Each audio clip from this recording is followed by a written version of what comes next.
Vous écoutez Culture courante en français avec Angèle Préto, le coach de français, c'est moi. Et aujourd'hui, pour ce premier épisode, je suis avec Ryan Bachamar. Bienvenue.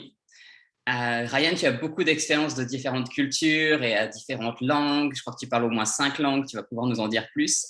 Et maintenant, tu travailles comme officiante de cérémonie laïque. Et j'ai d'ailleurs appris cette expression en français grâce à toi. Et tu fais des cérémonies laïques pour les mariages biculturels ou binationaux. Donc, est-ce que tu peux nous raconter un peu ton parcours, comment tu en es arrivé à faire ça et même qu'est-ce que c'est une officiante ou un officiant de cérémonie laïque? Parce que je suis sûre qu'il y a beaucoup de gens qui n'en ont jamais entendu parler. Donc, merci beaucoup, Angèle, de m'avoir invitée à ton émission ou ton podcast. Tu as posé une question qui est très complexe. Donc, c'est une question où il y a 3 questions. Donc, je vais commencer dès le début. C'est juste pour ouvrir un peu, puis après, on partira sur une conversation plus, comme je te disais, plus détendue. OK, d'accord. Donc, je suis la fille d'un père algérien et d'une maman allemande. Je suis née à Alger, donc la capitale d'Algérie, où j'y ai vécu jusqu'à 13 ans. Et déjà, dans mon enfance, j'avais ma maman qui me parlait en allemand, mon père qui me parlait en français et en arabe algérien, et mes parents communiquaient en français. Donc, on était vraiment déjà multilingues, mes frères et moi. Après, à 13 ans, je suis venue en Allemagne. Donc, j'ai fait mon bac en Allemagne, j'ai fait mes études en Allemagne. Et après mes études, j'étais j'en avais un peu marre de la ville de Berlin et je me suis dit, il faut que je parte à l'étranger. Et j'ai choisi de partir à Barcelone, que j'ai connue pendant mon semestre Erasmus. Et à Barcelone, je ne sais pas si... tout le monde sait que Barcelone, c'est en Espagne, mais Barcelone, c'est également en Catalogne. Donc, c'est aussi une région avec une forte identité culturelle. Donc, je me sentais vraiment à l'aise là-bas aussi parce que je me disais, c'est une région biculturelle, aussi internationale. Et donc, après le décès de mon père et de ma grand-mère, j'ai décidé de revenir en Allemagne et c'est là où je vis jusqu'à maintenant. Donc, déjà, tout au long de ma vie, tout au long de toutes ces années-là, j'étais toujours en contact avec différentes personnes, différentes cultures. Donc, déjà à l'école maternelle, avec mes camarades qui étaient de l'Afrique de l'Ouest, donc du Mali, Sénégal, Burkina Faso, Niger. J'avais des camarades du Canada, de l'Italie, de l'Hongrie, de l'Irak, de l'Iran. Donc, on était vraiment un mélange culturel dans les classes. Et bien sûr, à la fac, j'ai rencontré plein de personnes qui sont venues faire leurs études en Espagne et en Allemagne, pardon, et en Espagne, j'ai bien sûr rencontré aussi plein de gens de différentes cultures, aussi particulièrement de l'Amérique latine, donc l'Équateur et la Colombie. J'ai vraiment des amis et des liens très forts avec ces 2 pays-là. Donc vraiment, tout au fil de ma vie, tout au cours de ma vie, je suis tout le temps en contact avec des gens de différentes cultures et moi aussi culturelle. Donc, concernant mon travail, donc mon métier, j'ai toujours voulu faire quelque chose qui était international, bien sûr. Et après quand on a diagnostiqué un cancer à mon père, et c'était le moment, je travaillais en entreprise en Espagne, et je me suis dit, il faut que je fasse quelque chose qui me permet de pouvoir voir mon père plus souvent. Et après mes études, j'avais fait des études d'allemand en tant que langue étrangère, donc je me suis dit, OK, je vais enseigner l'allemand en ligne. Mais bien sûr, quand on enseigne en ligne, on est tout le temps assis, on est à la maison, il n'y a pas beaucoup de contact avec d'autres personnes et j'étais pas J'en très sais quelque satisfaite. chose. C'est exactement Et ce que je donc, fais toute la journée. oui, et donc je me suis dit, OK, qu'est-ce que je peux faire? Et une amie à moi, qui est équatorienne, elle allait se marier avec un Allemand. Et elle m'a dit, Ryan, toi, tu es membre de Toastmasters, donc une organisation de parler en public et leadership. Tu sais écrire des discours, tu sais présenter des discours. On a besoin d'une officiante de mariage. Et moi, je ne connaissais pas à ce moment-là, je ne savais pas ce que c'était. Donc, j'ai commencé à lire, j'ai vu des vidéos et tout ça. Et donc, c'est moi qui officiais leur cérémonie en allemand et en espagnol parce que sa famille à elle ne parlait pas allemand et sa famille à lui ne parlait pas espagnol. Donc, ils avaient besoin de quelqu'un qui fait ça. Et à cette époque-là, je ne savais pas exactement qu'il y avait un marché pour ça. Donc, j'ai fait ça parce que c'était ma copine. Et après, quand je suis venue en Allemagne, j'ai vu qu'il y a beaucoup de personnes qui se marient justement comme ça, de cette façon-là, par une cérémonie de mariage laïque. Je me suis dit, mais c'est pas mal, je vais me lancer dans ça. Et je vais me focaliser sur les couples multilingues. Et c'est à partir de là que j'ai commencé à faire cette activité. Et est-ce que tu apprécies ton activité maintenant? Je crois que ça fait 2 ans que tu fais ça. Donc, tu dois avoir beaucoup Oui, d'expérience déjà.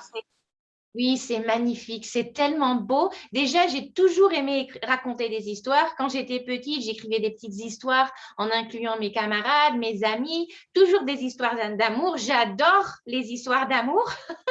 J'adore les histoires romantiques, même les films romantiques.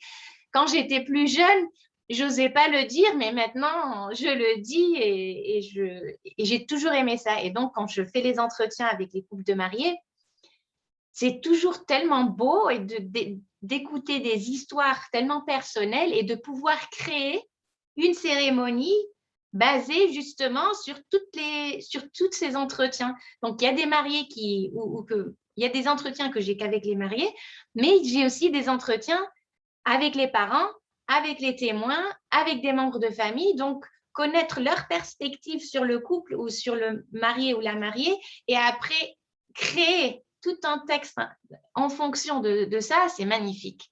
Et bien sûr, la cérémonie aussi, le jour du mariage où tout le monde est content, tout le monde est heureux.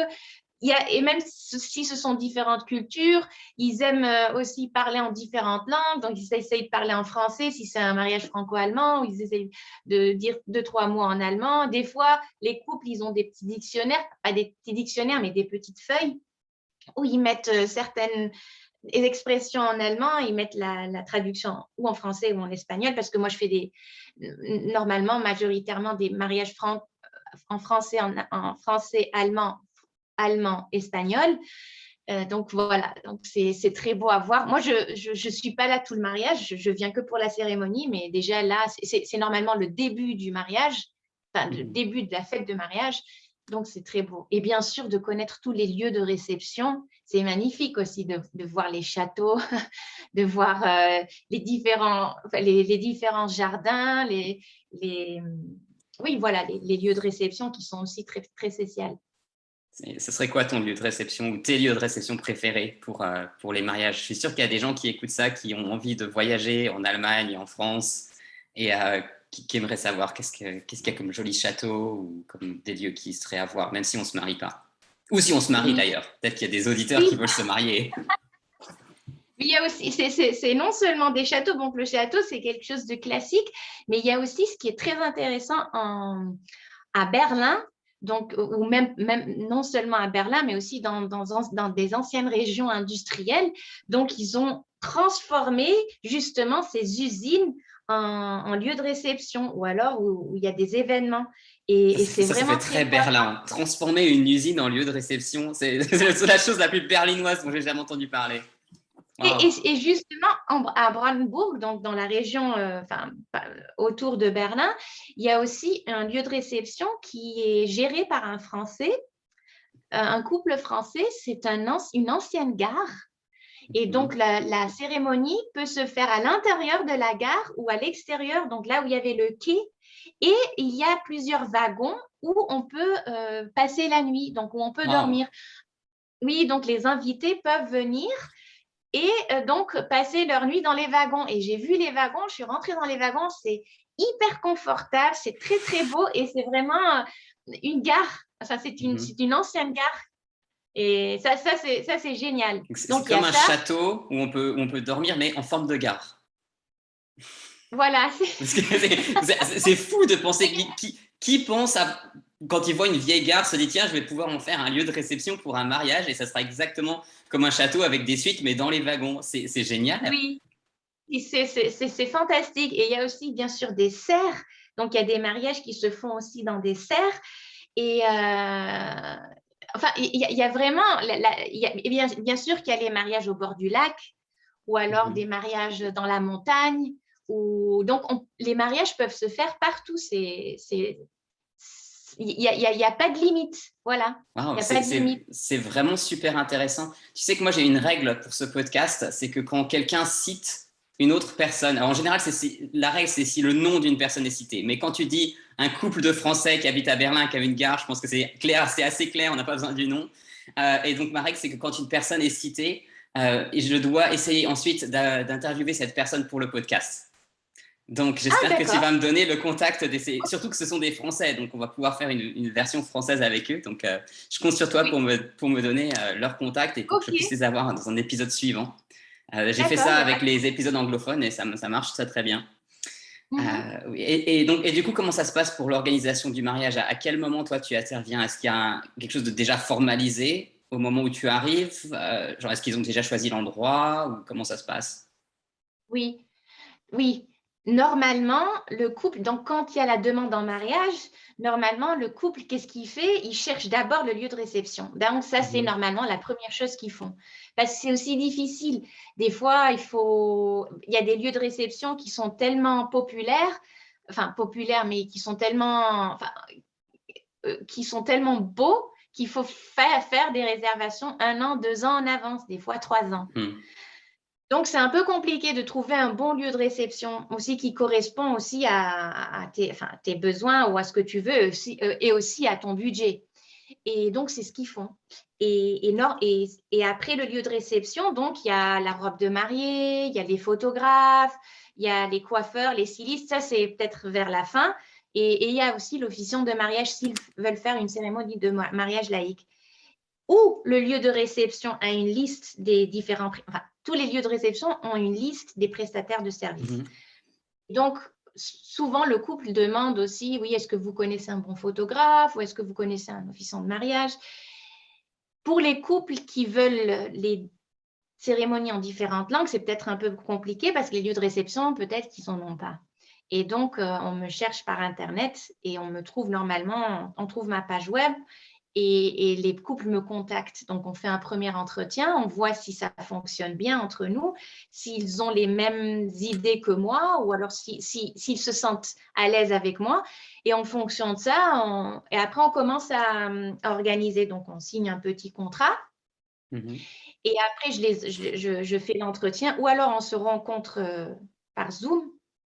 Enfin, pendant la pandémie, c'est ce qu'on a fait. Ou alors on se rencontre comme ça. Donc, ça dépend aussi où ils vivent.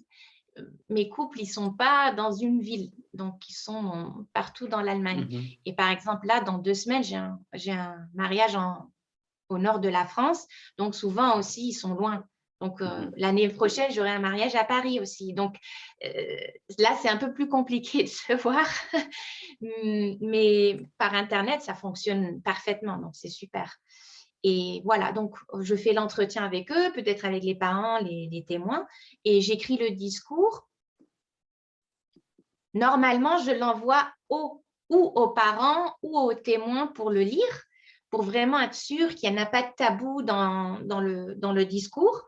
Mhm. Normalement, je pose toujours la question, est-ce qu'il y a des tabous? Est-ce qu'il y a des personnes, parfois les parents sont divorcés, donc ils sont là avec leur nouveau partenaire, donc il faut voir aussi comment parler et quels mots employer. Ou alors il y a des drames dans la famille, ou alors des décès dont il ne faut pas parler. C'est pas si facile que ça d'écrire un Mhm. discours de mariage. Il y a toute l'histoire familiale derrière. Et donc, bien sûr que les personnes font partie de ces familles et tous les membres de famille, normalement, sont là. Ouais. S'ils ne se sont pas disputés, ou voilà. Donc, normalement, tout le monde est là. Donc, il faut vraiment choisir les bons mots. Il faut vraiment choisir, savoir comment parler. Et, et après, donc, normalement, la cérémonie, c'est toujours au début. Donc, c'est au début de la fête de mariage. Donc, normalement, les invités, ils arrivent au lieu de réception et la cérémonie commence. Et après, c'est la fête de mariage. Donc, normalement, il y a la cérémonie au début. Donc, c'est là où je suis. Donc, moi, c'est le début. Après, il y a un apéritif. Et après, donc, il y a des jeux où il y a des activités. Et à la fin, c'est le dîner. Donc, ça, c'est la structure classique d'un mariage Mhm. ici. Est-ce que les mariages, voilà, c'était ma question suivante ici, est-ce que tu as remarqué qu'il y avait des sortes de différences culturelles ou une approche différente de la part des personnes qui sont soit espagnoles, soit allemands, soit français? Est-ce que j'imagine que ça demande beaucoup de compétences multiculturelles de faire ce que tu fais et je pense qu'il faut avoir beaucoup de tact et il y a probablement très peu de personnes dans le monde qui sont capables de faire ça.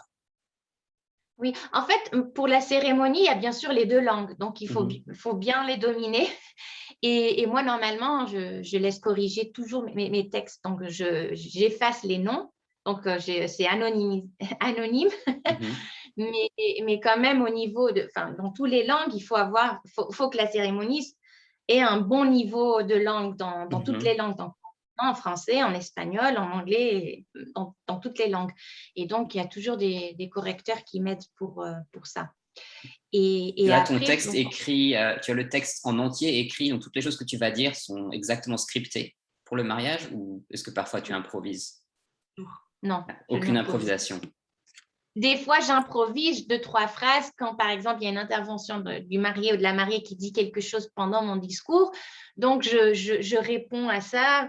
Normalement, c'est des petites interventions rigolotes. Donc, c'est quelque chose de rigolo. Et donc là, mais normalement, tout est je n'improvise pas au niveau du texte. Donc, j'imagine que ça réduit les risques d'avoir des problèmes de tension interculturelle si tout est prévu, très, très codifié. Oui. Et bien sûr que les mariés, normalement, les femmes qui vont se marier, elles veulent bien organiser, bien structurer. Tout le monde veut un mariage parfait, de toute façon. Surtout les femmes, apparemment. D'après ce que tu dis, c'est surtout les femmes qui veulent le mariage parfait. Les hommes. Surtout les femmes, elles veulent vraiment un mariage parfait. Et bien sûr que les hommes, ils aiment leurs femmes et ils veulent que leurs femmes soient contentes. D'accord, mais ce n'est pas tellement la priorité masculine, ce n'est pas le mariage parfait, c'est que la femme soit contente. Oui, c'est mon expérience. Et donc, bien sûr qu'il faut que tout se passe bien. Et donc, on ne peut pas se permettre de faire du n'importe quoi. Donc, il faut que ce soit vraiment bien organisé, bien structuré. Normalement, il n'y a pas beaucoup de conflits culturels concernant la cérémonie. Donc, déjà, je parle dans les 2 langues des mariés. Donc, déjà, c'est une solution à leur problème qu'ils avaient au début, c'est qu'ils ont des familles qui ne parlent pas l'autre langue. On ne peut pas le faire en anglais parce que souvent, il y a toujours quelqu'un qui ne parle pas anglais ou qui ne domine pas assez bien l'anglais pour pouvoir comprendre la cérémonie. Et bien sûr que c'est toujours plus beau d'écouter sa cérémonie quand on se marie dans sa propre langue que langue étrangère. Au niveau des vœux de mariage, donc à la fin, souvent, les mariés prononcent leurs vœux de mariage. Et là, c'est en différentes langues également. Donc, tout dépend des mariés. Donc, il y a des mariés qui par exemple, qui sont français et allemands, et ils communiquent en anglais. Donc, dans ce cas, parfois, les vœux de mariage sont en anglais, parce que bien sûr, ils veulent se dire leurs vœux en anglais, parce qu'ils se parlent en anglais. Donc, c'est très personnel, un vœu de mariage, donc ils le disent en anglais. Mais sinon, il y a toutes sortes de combinaisons. Donc, le marié prononce son vœu en allemand, la mariée qui est française le prononce en français, mais elle inclut un peu l'allemand, ou alors elle le dit en allemand, lui il le dit en français. Donc là, il y a un peu, là c'est un peu plus libre, mais normalement c'est dans les 2 langues. Voilà. Par exemple, français, allemand. Tu peux avoir jusqu'à 3 langues dans le même mariage, du coup. La langue du marié et la langue de la mariée et la langue qu'ils utilisent pour communiquer. Oui. Et il y a d'autres, par exemple, il y a des mariages où il y a 3 langues. Moi, j'en avais un français, allemand, espagnol. Mais c'est un peu plus compliqué. Donc, il y a toujours une langue où il faut diminuer un peu et les 2 autres langues sont dominantes. Et par exemple, ce week-end, j'avais un mariage où c'était français, allemand et un peu d'arabe aussi parce que la famille était d'un pays arabophone. Donc, il y avait quelques petits paragraphes en arabe aussi. C'était ma première fois. Tu peux avoir déjà des mariés qui viennent eux-mêmes d'une famille multiculturelle, donc tu peux pratiquement, tu peux pratiquement multiplier les cultures à l'infini si les personnes ont déjà des origines multiculturelles. Imaginons si toi, tu te maries, par exemple, tu as déjà beaucoup de multiculturels en toi, donc l'autre personne avec qui tu te maries, si cette personne rapporte encore des langues, ça peut devenir assez compliqué, j'imagine. Oui, en plus, souvent, ces personnes-là qui se marient, qui ont 2 différentes nationalités, donc normalement, ils se sont rencontrés dans un contexte international également. Oui, évidemment, donc, ils ont des amis ils ont parfois des amis qui parlent qu'anglais, ou alors qui ne comprennent ni l'allemand ni le français, par exemple. Donc là, ça devient un peu plus compliqué parce qu'il faut gérer entre les différentes langues. Mais souvent, les mariés, les invités parlent une des 2 langues. Donc, 2 langues, normalement, ça suffit. Oui, je trouve sinon, ça devient un peu compliqué. Oui, je peux imaginer, ça peut se compliquer à l'infini. Même déjà deux langues, l'idée est compliquée. Et tu me disais que les couples ont déjà un problème à la base de trouver un officiant ou une officiante parce que faut déjà trouver quelqu'un qui maîtrise bien leurs deux langues. Donc oui, j'imagine que ça, c'est complexe. Est-ce que tu as des anecdotes de choses qui ne se sont pas passées comme prévu pendant les mariages? Qu'est-ce qu'il y a qui pourrait se passer pas comme prévu? Normalement, c'est au niveau de l'organisation. Donc, premièrement, ça ne commence pas à l'heure. Ça, c'est normal. Donc, la mariée, il y a des, par exemple, la mariée, c'est prévu que la mariée arrive en voiture, par exemple. Mais c'était une anecdote. Le mariage, le lieu de réception, c'était une petite île. Donc, c'était une île. Et pour accéder à cette île, il fallait prendre une petite barque, enfin un petit bateau. Petit bateau. Voilà. Et donc, il y avait aussi une sorte de bateau où tu pouvais transporter aussi une voiture, arriver avec la voiture et donc arriver en voiture devant là où il y avait la cérémonie, où a eu lieu la cérémonie. Et donc, la mariée, déjà, elle était en retard. Déjà, les invités étaient en retard parce que tous les invités ont été accompagnés en bus. Donc, tout le monde a pris le même bus. Le bus était en retard. Donc, le bus est arrivé en retard. Après, la mariée est arrivée en retard. Le bateau qui a dû faire le transfert n'était pas là. Donc, la mariée a dû venir avec une petite barque. Et donc, voilà, ça, par exemple, ce genre de choses, ça arrive. Ou alors, qu'est-ce qui est arrivé? Normalement, tout se passe bien. Souvent, les lieux de réception, ils ont des petites salles, des petites chambres pour les mariés. Ils arrivent à l'heure. Peut-être que, oui, ou alors ce qui est arrivé cette année aussi, c'est que la chanteuse était en retard parce qu'elle avait un autre mariage avant. Et donc, elle est arrivée juste, mais après, il fallait installer les câbles et tout ça pour les micros. Il fallait faire un petit sound check. Donc, c'était un peu, voilà, c'était un peu compliqué, mais normalement, il n'y a pas de grand problème. Non. Mais c'est surtout énormément d'organisation en amont pour essayer que tout se passe bien le moment venu. Et bien sûr, quand il y a des invités, quand il y a des petits-enfants, donc les invités qui viennent avec leurs petits-enfants, les petits-enfants, ils n'écoutent pas. Donc ils créent beaucoup de problèmes. Et des fois, ils passent par devant, ils sont là, ils regardent, voilà. Donc ça, c'est des choses qui peuvent être arrivées aussi. Mais c'est mignon, j'imagine. Que si les seuls problèmes qu'on a, c'est les enfants, ça doit pas trop mal se passer, j'imagine. Mais après, l'attention n'est plus là. Donc, l'attention est tout le monde regarde la petite. Du coup, c'est plus solennel et c'est plus parfait comme on voulait à la base, j'imagine. Ouais. Par exemple aussi, quand je fais, par exemple, ce sont les cérémonies bilingues, donc français-allemand. Bien sûr qu'il n'y a pas toutes les personnes qui comprennent le français ou l'allemand. Et le feedback que j'ai reçu d'une des invitées, elle m'a dit, c'est bien d'avoir d'abord l'allemand et après le français, ou d'abord le français après l'allemand, parce que pendant l'autre langue, pendant que tu parles dans l'autre langue, on peut se reposer et après reprendre avec le contenu quand tu reparles la langue que je comprends. Donc ça permet d'avoir des pauses dans l'attention. Enfin, en tout cas pour l'audience, parce que pour toi, j'imagine pas de pause. Ça doit être très fatigant de faire une cérémonie dans deux langues.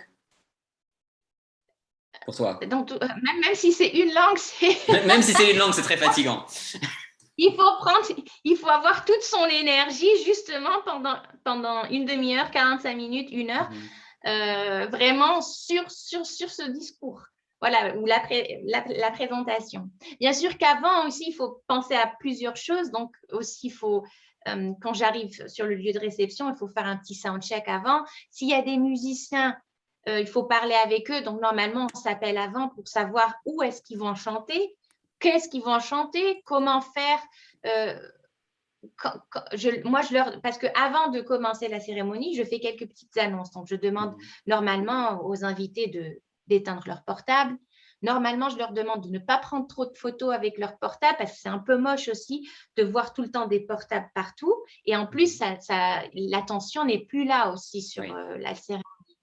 Et donc, je dis toujours qu'il y a un photographe. Normalement, il y a toujours un photographe qui va prendre des photos. Tout le monde aura accès à ces photos-là. Donc, on vous prie de ne pas trop prendre de photos. Et normalement, tout le monde respecte ça. Donc, même s'ils prennent des photos, donc c'est discrètement pour ne pas déranger les voisins qui sont là en train d'écouter. Donc, il y a ça. Et souvent, il y a des… Et bien sûr que j'annonce que quand la mariée fait son entrée, il faut se lever. Et quand les mariés partent après la cérémonie, quand ils passent par le corridor, il faut se lever également. Et après, il y a 2-3 trucs à dire aussi selon l'organisation après la cérémonie. Donc, parfois, il faut leur dire je vous prie de partir, d'aller vers le lieu là où il y a l'apéritif, par exemple, ou alors, par exemple, quand on est proche d'un aéroport, ça arrive aussi, il faut aussi annoncer qu'il y a peut-être un peu de bruit quand les avions survolent la cérémonie. Et voilà, donc ce genre de petites informations dont on a besoin. Voilà. Est-ce que tu penses que officiante de cérémonie laïque multiculturelle, c'est un métier d'avenir? Est-ce que tu penses qu'il va y avoir de plus en plus de mariages biculturels et donc on aura besoin de plus de gens comme toi? Ou est-ce que c'est quelque chose qui a été constant dans l'histoire? Je l'espère, mais déjà l'activité, déjà on va dire le métier officiante de cérémonie de mariage laïque, ça fait pas longtemps que ça existe, ça fait peut-être 10-15 ans. Oui, c'est un peu comme coach de français, hein. Ça fait seulement 5 ans que ça existe, c'est moi qui l'ai inventé, là, sans pouvoir me vanter. Et oui, c'est nouveau. Mais maintenant, il y en a plusieurs, donc c'est en augmentation. Oui. Justement, c'est nouveau et en plus, ça vient des États-Unis aussi, donc c'est venu des États-Unis et il y a de plus en plus de personnes qui le font, mais bien sûr, je pense que c'est plus en Europe parce que dans d'autres pays, les traditions sont encore très fortes. Donc, ce genre de nouveauté, c'est possible, ça n'existe pas. Je pense qu'il y a beaucoup de pays où… Ça va pas se développer, oui. Parce que quand, par exemple, je vois l'Algérie, moi, par exemple, je vois mal un officiant de mariage en Algérie, par exemple. Je peux pas m'imaginer avec la tradition des mariages qu'il y a là-bas. Parce que les mariages sont religieux ou pourquoi?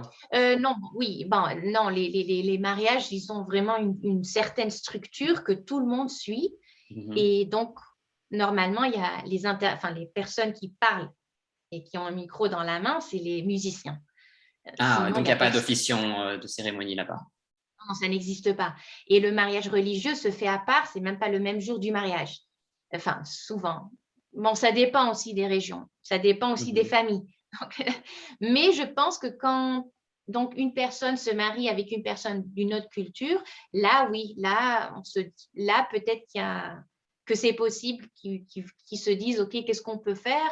Quelle serait la solution de combiner nos deux cultures pour faire qu'un mariage? Ou alors, beaucoup de couples se disent aussi, bon, on va faire un mariage en Allemagne, on va faire un mariage au Mexique, par exemple, aussi. Donc, ça… Pour avoir 2 cérémonies, une dans chaque langue, une dans chaque pays, une pour chaque famille. Ou pas de cérémonie, juste la fête. Ou alors le mariage civil en Allemagne, par exemple, et la fête. Ou alors le mariage religieux au Mexique. Souvent, c'est ça aussi, parce que, on va parler peut-être, on va dire quelques numéros. À Berlin, avant le Covid, il y avait 36 000 mariages par an. Donc, 36 000 mariages par an. Et de ces 36 000 mariages, 33% des couples se sont mariés à l'église. Donc, un tiers. Le mariage civil, c'est obligatoire de toute façon, il faut le faire. Mais après, tu as le mariage, donc 33%. Donc, le reste, c'était ou le mariage civil seulement, ou alors ils ont encore ajouté une cérémonie de mariage laïque. Et par exemple, dans le Land Brandenburg, par exemple, il n'y a que 3% qui se marient à l'église. Donc, il y a un grand marché. Oui. Et voilà, donc, mais ça, c'est l'Allemagne. C'est pas… Ouais, C'est tu, pas tu peux le... seulement parler de ce que tu connais, mais c'est Oui. très intéressant. Est-ce que tu aurais des conseils pour les couples qui veulent se marier, des couples multiculturels qui veulent se marier, qui veulent organiser leur mariage? Je sais pas, imaginons que quelqu'un a tapé dans YouTube mariage multiculturel et est tombé sur cette interview. Qu'est-ce que tu pourrais dire à ces personnes pour les aider à s'organiser? Concernant la cérémonie ou concernant le mariage en Je général? crois en général, enfin, s'il a des petits trucs auxquels il faut penser. Oui, il faut toujours, toujours, toujours avoir ses papiers en avance. Ah, Ou ça, c'est alors, important. Oui, je me souviens que moi aussi, quand je me suis mariée, les papiers, c'était le truc le plus important. Donc, oui, ouais. et c'est très compliqué de se marier dans la ville de Berlin. Bon, Mhm. Oui, je sais, je et l'ai fait. pour avoir des rendez-vous et pour avoir... Enfin, c'est très compliqué. J'ai eu des couples qui sont résidents en Allemagne, mais qu'ils avaient une résidence secondaire dans une autre ville allemande, qui se sont mariés dans l'autre ville. Parce que Mhm. c'était C'est tellement plus compliqué à facile. Berlin. Oui, c'est très, très important d'avoir ces papiers à temps aussi. Et il faut connaître les délais. Donc, Mhm. par exemple, quand on annonce qu'on veut se marier, donc je crois, enfin, si je suis bien informée, on a 6 mois pour justement avoir tous ces papiers. Et C'est pas après, énorme, 6 mois. Enfin, j'imagine si on vient de plusieurs pays, ça doit être assez compliqué de ramasser tous les papiers qu'il faut ramasser en 6 mois. Parce qu'il y a des pays qui sont très, très lents. Et ça doit être oui, une galère. oui, et souvent, ils partent dans le pays, ils ne passent pas par l'ambassade, ils partent Mhm. directement dans le pays pour faire leurs papiers, pour les... Oui, c'est pas très facile.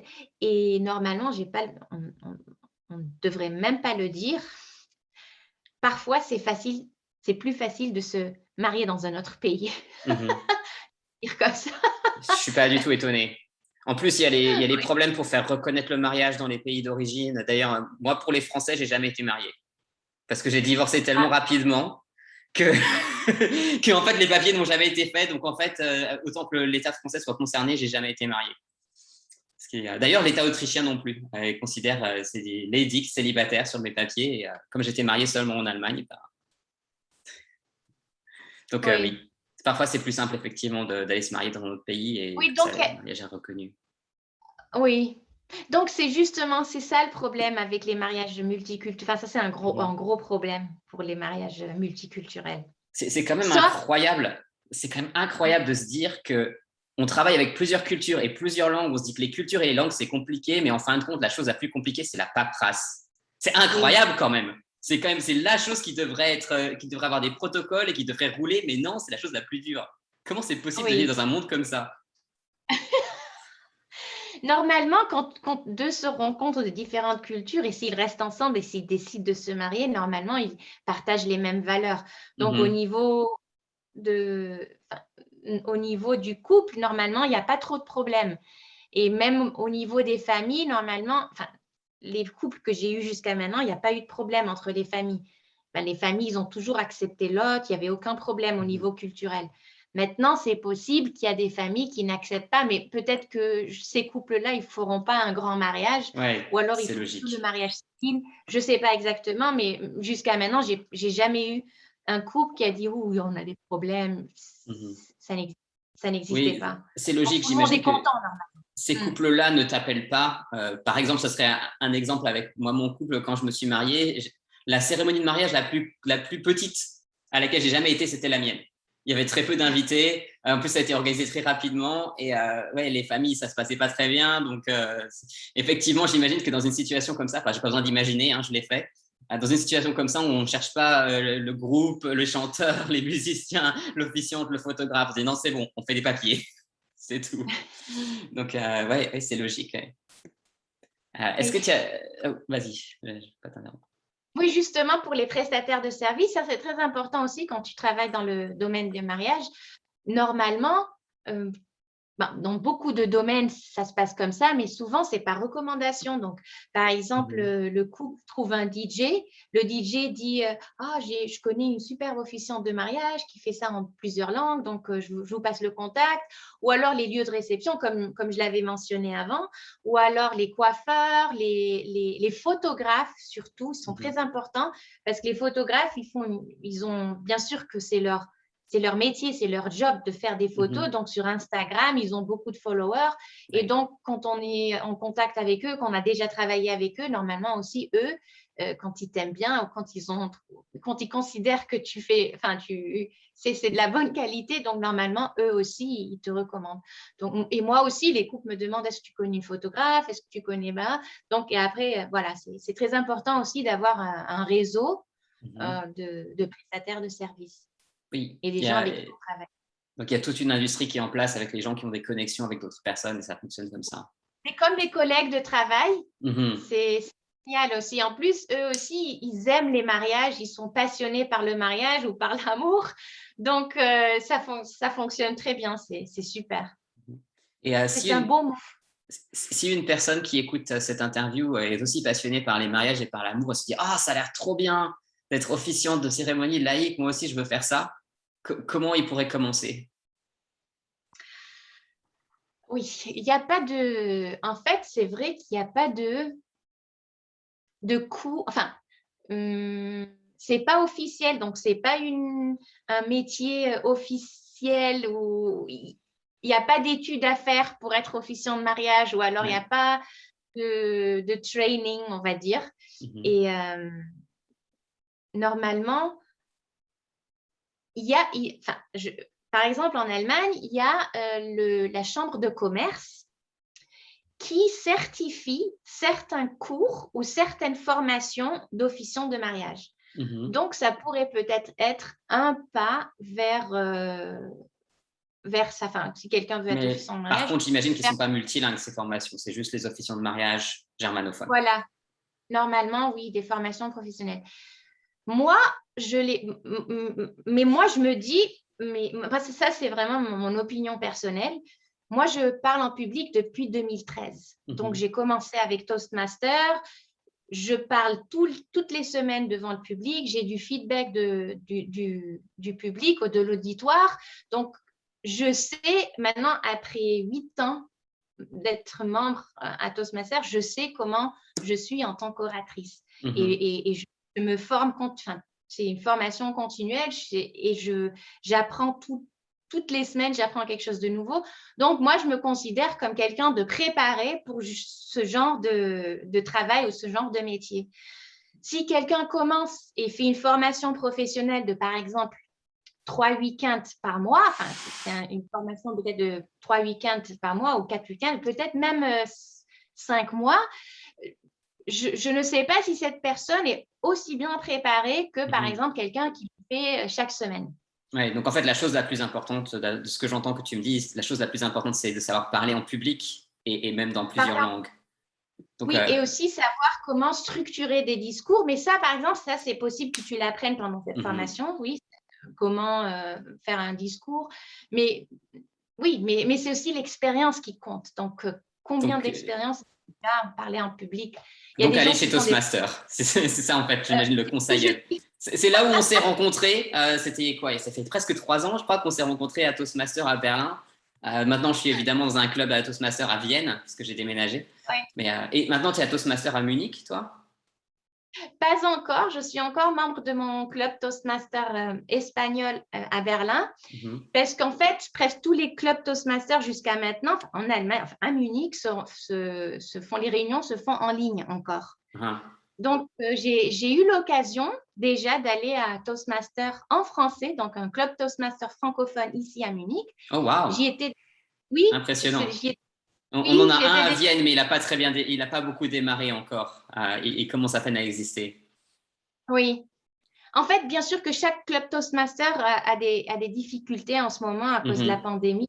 Les gens ne peuvent pas se voir en ligne, mais on peut apprendre beaucoup de choses aussi en ligne. Donc, comment parler avec la caméra, comment interagir, Mais oui, voilà. Donc, il y a un club Toastmaster francophone ici à Munich.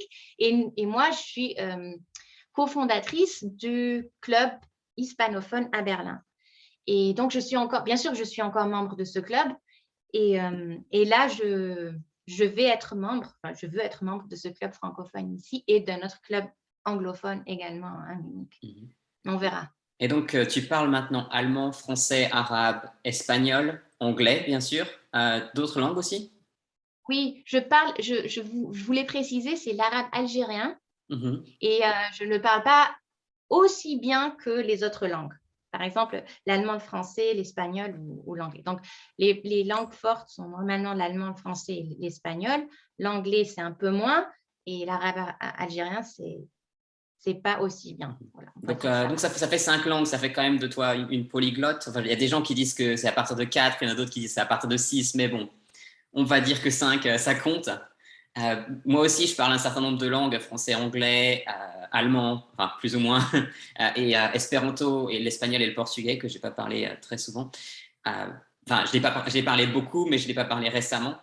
Et il y a souvent des gens qui arrivent sur ma chaîne YouTube et qui disent « Ah, moi aussi, je veux être un polyglotte » ou voire même qui me contactent en disant « Oui, je veux devenir polyglotte ». Et je ne sais jamais quoi dire à ces gens pour leur donner des conseils pour démarrer. Donc, parce que pour moi, on ne peut pas vraiment devenir polyglotte, il faut vraiment commencer par une langue et maîtriser cette langue-là. Et après, on peut passer à la suivante. J'ai l'impression que les gens n'aiment pas trop entendre ça. Donc, est-ce que tu peux confirmer ou infirmer, ou est-ce que tu as des conseils pour les gens qui ont seulement une langue ou peut-être une langue et demie et qui veulent devenir polyglotte plus tard? Moi, je me pose toujours la question d'abord, pourquoi ils veulent devenir polyglottes? Effectivement, c'est Et la question la plus importante. ouais, pour être polyglotte, enfin, d'abord, il faut aussi savoir c'est quoi être un polyglotte. Est-ce que c'est pour vraiment pouvoir communiquer avec d'autres personnes d'autres langues? Ou alors, enfin, voilà, c'est quoi d'abord la raison? Et je suis d'accord avec toi. Je pense que d'abord, il faut bien maîtriser une langue pour pouvoir commencer l'autre, pour pouvoir apprendre l'autre. Parce que c'est tout un processus. Il faut vraiment s'adapter. Il faut inclure cette langue en nous-mêmes, dans notre Oui. corps, dans notre pensée. Il faut vraiment. Et en plus, par exemple, une langue comme le français, c'est pas qu'en France qu'on parle le français, non? C'est peut-être qu'on doit parler français parce qu'on travaille en Côte d'Ivoire ou parce qu'on travaille au Cameroun. Donc, il faut aussi rentrer dans la culture, par exemple, de la Côte d'Ivoire, du Cameroun. Et c'est un pays où il y a beaucoup de culture, beaucoup de traditions, beaucoup de langues. Et de chaque langue, il y a un petit mot dans le français. Donc, voilà, voilà, on a besoin du temps pour vraiment s'adapter à une langue. Et il faut aussi vraiment aimer cette langue, parce que si on n'aime pas la langue et on Oui, l'apprend sinon que il n'y en par... a aucune chance. Oui, si on veut être polyglotte, on se dit, ah, je vais apprendre le chinois parce que il y a plus d'1 milliard qui le parlent. Et en fait, on a encore des préjugés, tout ça, ça Mais ça, fonctionne pas. c'est une mauvaise raison. C'est d'ailleurs la raison pour laquelle j'ai jamais appris le chinois moi-même. Même si j'ai acheté beaucoup de livres sur le chinois et j'ai été à des cours de chinois, mais c'est vrai que c'est une langue. J'espère toujours que je pourrai l'apprendre un jour. J'ai pas vraiment le laissé tomber, mais c'est vrai que je me dis, c'est pas important pour moi d'apprendre le chinois maintenant.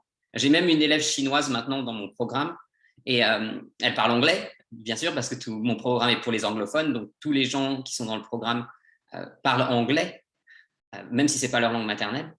Et je crois que plus on se met dans les langues et plus vraiment on fait une carrière dans les langues, plus on se rend compte de la profondeur en fait d'apprendre une langue. Et en fait, c'est fou, mais je me considérais plus comme un polyglotte il y a 5 ans que maintenant, alors que maintenant je travaille avec des langues tout le temps. Mais j'ai vraiment approfondi le français et l'anglais à fond. Et en fait, les autres langues, je les parle une fois de temps en temps. Et je me dis, oui, elles ne peuvent pas toutes être importantes. Ou alors, il faudrait faire que ça. Et évidemment, je ne peux pas faire que ça. J'ai une entreprise à faire tourner. J'ai des clients, je ne peux pas. Donc, ouais. Oui, ça dépend aussi si tu grandis déjà avec plusieurs langues. Donc, on Ouais, a non, moi, déjà c'était pas un mon cas. J'avais avantage. seulement le français. Donc, tu as toujours une partie de ta famille qui parle cette langue. Tu ne peux pas lui parler dans l'autre langue. Ou alors, tu as cette partie. Ou alors, par exemple, mon frère s'est marié avec une péruvienne, donc elle parle espagnol. Donc voilà, donc après ta famille, elle grandit et elle devient de plus en plus multiculturelle. Et, et voilà, donc il faut communiquer en plusieurs langues et c'est ça. Donc on est obligé, parce qu'en fait, une langue, c'est un moyen de communiquer avec les autres finalement, c'est ça. Et Oui, donc toi, tu veux communiquer avec les autres et tu veux qu'ils te comprennent, voilà. Et souvent, on veut communiquer dans l'autre langue comme dans notre langue maternelle. Et quand les gens apprennent des langues, ils veulent dès le début pouvoir s'exprimer oui. sur... Je sais, c'est le problème de tous mes clients. Oui. Je travaille beaucoup avec eux pour leur dire, OK, si vous voulez vous exprimer en français aussi bien qu'en anglais, bah déjà, vous n'allez pas pouvoir le faire au début. Et puis, il faut vraiment cibler ce que vous apprenez pour arriver à vous exprimer en français dans les situations où vous avez besoin. Parce que, ouais. Mais d'après ce que tu dis, on a l'impression qu'en fait, la multiculturalité ou le fait d'avoir plusieurs langues, c'est plutôt quelque chose qui nous tombe dessus ou quelque chose dans lequel on est né que quelque chose qu'on peut faire de manière intentionnelle. C'est pas En vraiment. fait, moi, Je pense qu'il y a un certain mindset, un certain état d'esprit des personnes qui soit sont déjà multiculturelles ou qui vont devenir multiculturelles plus tard, et c'est pour ça qu'elles attirent ce genre d'expérience. Et il y a des personnes qui ont plus une sorte d'esprit de leur culture d'origine et qui ont pas tendance qui ont plus peut-être des préjugés, comme tu disais, même si j'aime pas trop ce mot-là, euh, et qui ont plus tendance à rester entre elles. J'ai l'impression que c'est vraiment deux catégories de personnes différentes. Moi, je préfère parler de transculturel que de multiculturel parce que multiculturel, ce concept, c'est vraiment différentes cultures se côtoient, mais ne s'influencent pas. Et donc, Oui. moi, je dis que transculturel, c'est un mot qui décrit mieux la réalité des personnes comme moi ou en général la réalité du monde parce on a toujours été influencés depuis des siècles par d'autres cultures et c'est comme ça que notre culture a avancé et que toutes les cultures ont avancé. Et c'est pour ça que je considère que c'est plus transculturel. Et je pense que même les personnes qui parlent qu'une langue, qui ne sont pas en contact avec d'autres personnes de différentes cultures, finalement, ils regardent Netflix, par exemple, en Allemagne ou Berlin, par exemple, le kebab, ça n'a jamais existé avant. Avant l'immigration turque. Et d'un coup, maintenant, Berlin sans kebab, c'est impossible. C'est pratiquement la ville du kebab maintenant. À chaque fois que je suis à Berlin, c'est un passage obligé, oui, effectivement. Oui, donc il y a plein de choses que d'autres cultures rajoutent ou même qui ont changé parce que le kebab, comme il existe à Berlin, n'existe pas, je pense, en Turquie. Il est différent dans chaque pays. C'est la folie. Dans chaque pays où je vais, s'il y a des kebabs dans ce pays, il faut que j'en mange un parce qu'ils sont toujours différents. Par exemple, en France, les kebabs, il y a des frites dedans, à l'intérieur. J'ai jamais trouvé ça dans aucun autre pays. C'est seulement les kebabs français. En Belgique, peut-être. C'est possible. Je crois que je suis pas allé en Belgique depuis que j'ai fait cette règle du kebab. Attends, mais j'ai mangé des kebabs. Non, c'est pas vrai. Je suis allé en Belgique il y a pas si longtemps. Ça doit faire 4 ans. Et j'ai forcément mangé des kebabs en Belgique, mais je me souviens pas de. Ils mettent des frites dans tout aussi. On mange des frites à longueur de temps en Belgique. C'est difficile de savoir si on les toutes les frites qu'on a mangées. Mais aussi, ils ont tellement de bonne nourriture belge qu'on n'a pas tendance à manger beaucoup de kebabs en Belgique. Il y a ça. C'est important. Voilà. Donc c'est pour ça que je me dis que on est tous un peu transculturels. Oui, c'est une bonne leçon. Et je pense que la distinction, effectivement, j'avais jamais pensé à ça, mais entre multiculturel et transculturel est vraiment très, très importante. Et c'est une bonne transition vers ma question suivante. C'est une question que j'essaie de poser un peu peut-être pas à tout le monde, mais à beaucoup de personnes. Est-ce que tu penses qu'on se dirige vers de plus en plus de transculturalité ou est-ce que les gens ont plus tendance à se replier sur eux-mêmes? Parce qu'on a vraiment l'impression d'avoir ces deux tendances dans le monde où il y a des gens qui sont très convaincus, parfois même de choses complètement fausses, mais comme ils connaissent beaucoup d'autres personnes qui sont convaincues des mêmes choses, ils ont cette espèce de bulle d'écho entre eux. Et il y a aussi une tendance de gens qui ont envie d'aller vers plus de transculturalité et d'augmenter leur horizon. Et est-ce que, j'imagine que tu as probablement un avis subjectif sur cette question, mais est-ce que tu penses qu'on devient plus transculturel ou pas, alors que le monde évolue? Moi, je me dis qu'on est transculturel, même si on ne veut pas l'être, on l'est. Parce que ça décrit vraiment notre réalité. Et bien sûr, par exemple, quand on a créé le nationalisme, donc l'État-nation, on a toujours dit, OK, une nation, une culture, et ça ne décrit pas du tout la réalité. C'est absolument pas correct. Voilà, quand on voit chaque pays, même en Allemagne, quand je vois l'Allemagne, ou le sud, le nord, l'est, l'ouest, c'est complètement différent. La cuisine, déjà, c'est différent. Même en France, il y a plusieurs langues. Enfin, on a parlé beaucoup plus de langues avant que maintenant. Enfin, il y a partout, même en Espagne, il y a la Catalogne, le Pays Basque. Il y a plein de cultures, plein d'habitudes, plein de traditions. Donc, c'est pas possible de dire l'Espagne, c'est une culture. Donc, déjà, on est déjà dans le même pays, on est déjà mélangé, on est transculturel. Oui. Et maintenant, quand on dit se replier sur soi-même, ça veut dire de suivre une idée nationaliste. Donc, Oui, là, je suis absolument. allemand, je suis allemand. Mais finalement, la réalité, c'est pas ça, parce que c'est dans notre tête. Dans notre tête, moi, je fais ça parce que je suis là, là, là. Et souvent, quand on dit, moi, je viens toujours à l'heure parce que je suis allemand. Enfin, c'est des trucs qui sont qu'on se met dans la tête. On se dit c'est comme ça, mais quand on voit la réalité, c'est pas du tout comme ça. Donc c'est pour ça, je crois qu'il y a une différence entre la réalité, qu'est-ce qui est vraiment vrai, Oui. et par exemple le fait de penser quelque chose et d'orienter sa vie vers cette façon de penser. Ce sont deux choses complètement différentes. Et même les personnes qui sont peut-être xénophobes ou je sais pas, eux aussi, ils ont quelque chose en eux qui est transculturel parce que c'est pas possible. Oui. On vit dans un monde transculturel. Oui, c'est vrai, en fait. L'idée d'une nation, c'est une idée qui n'a pas existé pendant très longtemps. Je crois que ça fait à peu près 300, 400 ans qu'on a des États-nations. Et il y a une théorie maintenant qui dit que les États-nations arrivent à leur fin et qu'ils vont bientôt disparaître et que les gouvernements centraux vont probablement bientôt disparaître au profit de systèmes plus décentralisés. Et c'est quelque chose auquel je réfléchis beaucoup en ce moment parce qu'effectivement, l'État-nation, c'est plutôt une sorte d'outil bizarre qui pouvait seulement exister avec la révolution industrielle, en fait. Et maintenant, non seulement on n'en a plus besoin, voire même on n'en aurait peut-être jamais eu besoin et le monde aurait pu évoluer sans avoir les États-nations.